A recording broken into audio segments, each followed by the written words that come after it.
How to set up Zoom Two Factor Authentication. First, you want to simply open the Zoom application, and inside your Zoom app, you want to simply tap on your profile over here, and you can simply tap on My Profile. And inside your profile, you want to simply tap on this Where You're Logged In feature. And if the two-factor authentication option is available, you'd be able to see it over here.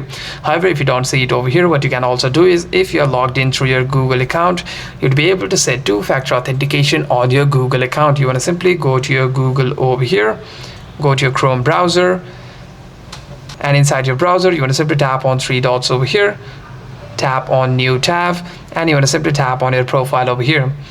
By doing so, you want to simply scroll down on here, tap on your profile over here, and by doing so, you want to click on Manage Accounts on this device, and here you want to simply click on Manage your Google account. After that, what you want to do is you want to simply scroll down and you want to click on Security and Sign In over here. By doing so, you'd be able to see an option called two-step verification. You want to simply tap on it, and you'd be able to follow the prompt to enable your two-factor authentication on Google account. And by using this Google account, you'd be able to set up your Zoom account as well.